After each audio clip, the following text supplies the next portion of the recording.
রামপুরহাটের এক বেসরকারি হোটেলে অগ্নিকাণ্ড, আতঙ্কিত এলাকাবাসী। আজ রাত্রি 10টা নাগাদ রামপুরহাট সানঘাটা মোড়ে একটি বেসরকারি হোটেলে শর্ট সার্কিটের ফলে হোটেলের রান্নাঘরে আগুন লেগে যায়।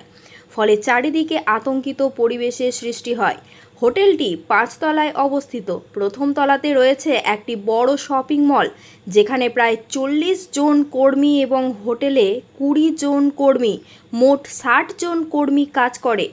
হবু সূত্রে জানা যায়, হোটেলে যে অগ্নি নির্বাপক যন্ত্র ছিল সেটি অকেজো ছিল, যার ফলে আতঙ্কিত পরিবেশের সৃষ্টি হয়। অবশেষে রামপুরহাট থানার পুলিশ ও রামপুরহাট দমকল বিভাগের যৌথ উদ্যোগে আগুন নিয়ন্ত্রণে আনা হয়। এখন প্রশ্ন উঠছে একটাই, সরকারের উদাসীনতাতে। ব্যুরো রিপোর্ট, বাংলার কণ্ঠ। আমি ঘর ঢুকছি, দেখছি প্রথম ধোঁয়া আসছে, হালকা ধোঁয়া। হালকা ধোঁয়ার পর ধোঁয়া বাড়তে লাগলো। বাড়তে হওয়ার পরে সঙ্গে সঙ্গে আগুন বেরোতে লাগলো চিমনি মুখ দিয়ে। কার গাফিলতি কি মনে করছে? এটা মালিকের গাফিলতি। এটা কিসের মালিকের? এই কসমর মালিকের। এই হোটেলে কি যে মালিক আছে তার আগুনটা কোথায় লেগেছিল? আর তাজ হোটেল থেকে লেগেছে।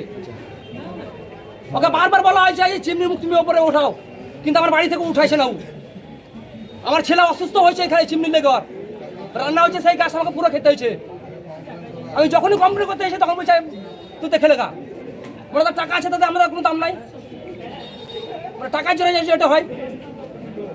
আমরা চাইছি বন্ধ হয়ে যাক। এটাও আমাদের গোটা পাড়াটাই চাইছে যে এখানে যেন বন্ধ হয়ে যাক। আমরা এই রাস্তা দিয়ে ক্রস করার সময় দেখি এখানটায় যানজট সৃষ্টি হয়।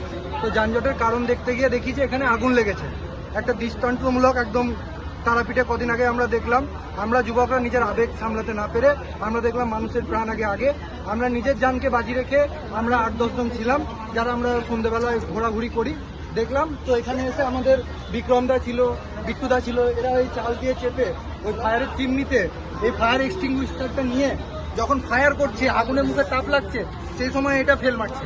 আগুন কতটা ভয়াবহ ছিল? অনেকটা, গোটা কিচেন জ্বলে আছে, আমরা ভেতরে গেছিলাম, নিঃশ্বাস নেওয়া যাচ্ছিল না।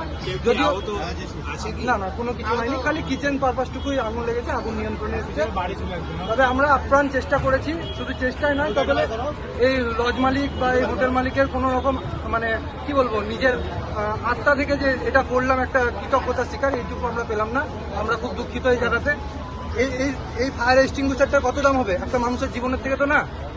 তাহলে এটা আমার সিলিন্ডার, এটা তার সিলিন্ডার, আমরা তো সিলিন্ডার নিয়ে কেউ বেঁচে খেতে চাই না।